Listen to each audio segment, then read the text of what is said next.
மறைந்த நடிகரும் தேமுதிக கட்சியின் தலைவருமான விஜயகாந்த் அவர்களின் ஆன்மா சாந்தி அடையணும் அப்படின்னு நினைக்கிறவங்க இந்த வீடியோக்கு ஒரு லைக் கொடுத்துட்டு தொடர்ந்து இந்த வீடியோவை பாருங்கள். விஜயகாந்த் இறந்து விட்டார் என்ற தகவலை அறிந்து வடிவேலு ஒரு நாள் முழுவதும் சாப்பிடவில்லை என அவரது நெருங்கிய மதுரை நண்பரும் விசிக நிர்வாகியுமான மாலின் தற்போது ஒரு யூடியூப் சேனலுக்கு பேட்டியளித்துள்ளார்.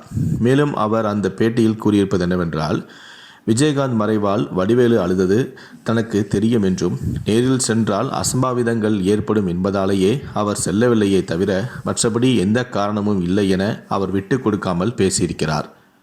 வடிவேலு வரவில்லை என சிலர் திட்டமிட்டு கார்னர் செய்து வருவதாகவும், விஜயகாந்த் செய்த உதவிகளை கூறி வடிவேலு எந்த அளவுக்கு துயரப்பட்டார் என்பது அவரை நெருங்கி பழகியவர்களுக்கு தான் தெரியும் எனவும் மாலின் கூறியிருக்கிறார்.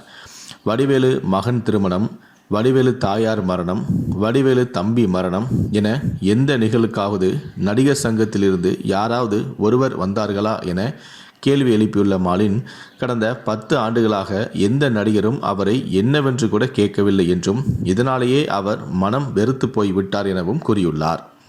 எல்லோரும் நினைப்பது போல் வடிவேலு ஒன்றும் மகிழ்ச்சியாக இல்லை என்றும், அவரது சொத்துக்கள் அனைத்துமே இடியாப்ப சிக்கலில் இருந்து வருவதாகவும், சொத்து வாங்கி கொடுத்தவர்கள் அனைவருமே ஏமாற்றுபவர்கள் என்பதை கொஞ்சம் கூட எதிர்பார்க்காத வடிவேலு மிகுந்த மனபாரத்துடன் தான் இருந்து வருவதாகவும் அவரது நண்பரினான மாலின் விளக்கமளித்துள்ளார்.